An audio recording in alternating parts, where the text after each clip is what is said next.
Mildred Bond Roxborough was born on June 30th, 1926 in Brownsville, Tennessee, the youngest of 3 girls.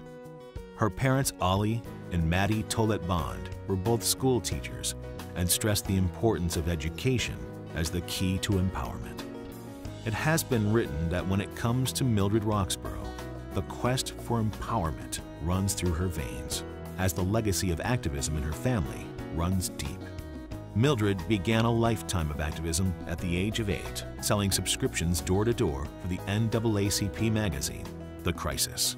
I had seen a copy of this magazine, which is the official organ of the association. So I wrote the editor, who was Roy Wilkins, and said, I am 8 years old and I wish to sell The Crisis magazine, and he agreed. So I started selling The Crisis around in the community. Young Mildred experienced firsthand what it meant to grow up in the segregated South. My father was a man of few words, but was determined to pursue this path of equal opportunity in Brownsville, Tennessee. So periodically, the sheriff's deputies would arrest him, and they would be somewhat brutal in doing so. One night, they brought him home from having an encounter with the police and threw him on the couch and said, you should take care of him. I was home alone. I looked at him, his head was blooded, and he had been badly beaten. That made an indelible impression to see him in that guise lying on our living room couch. I never forgot. I can say it helped shape my life. Mildred did not allow this experience to fill her with a sense of bitterness, and instead used it to fuel her determination. After working towards her undergraduate degree from Howard University and NYU, Mildred went to graduate school at Columbia University, and it was there that she reconnected with the organization that would become the center of her career. The year 1954 is when I started work with NAACP. I traveled wherever the director had a problem, and one of those needs was to go to Mississippi and work with Medgar Evers. We would visit the farmers and the people in the Delta area. Working as an NAACP field secretary in an area where activists were unwelcome, Mildred was not immune to the feeling of fear. One night when we were driving, I felt something cold under my feet. And I said to Medgar, what is that on there? He said, oh, that's just my shotgun.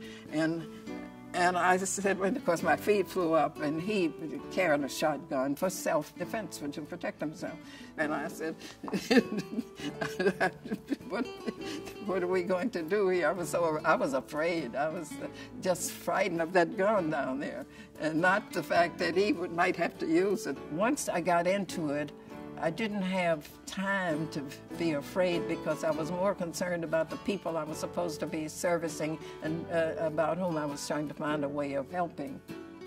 Having built the foundation for self-worth and empowered with an education, Mildred relished bringing that lesson to others. One very memorable thing, we were getting them to sign petitions to ask the superintendent of the schools to integrate the schools by next September. And this man came and he said, I want my boy to have something I don't have. I want him to have an education. And I said, sign the petition. And I found, of course, he couldn't write.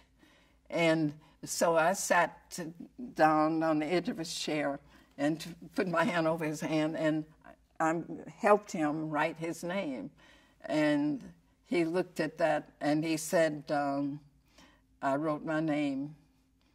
And I just started crying.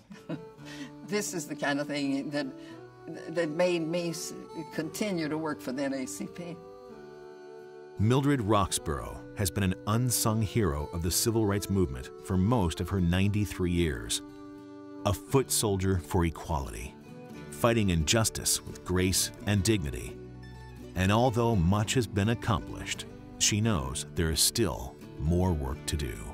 In the 60s, you see, you were breaking barriers, what you assumed were physical barriers. The Civil Rights Act of '64 certainly was an enabler.